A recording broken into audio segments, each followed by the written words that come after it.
আমিরে জামাতের আগমনে আমরা রাস্তায় ব্যারিকেড দিয়েছি। বাংলাদেশে বাংলাদেশে জামাতে ইসলামী, বাংলাদেশে জামাতে ইসলামী, বাংলাদেশে জামাতে ইসলামী, বাংলাদেশে জামাতে ইসলামী।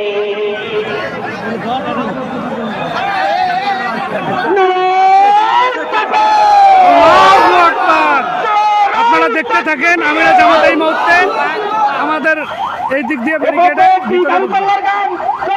চলবে।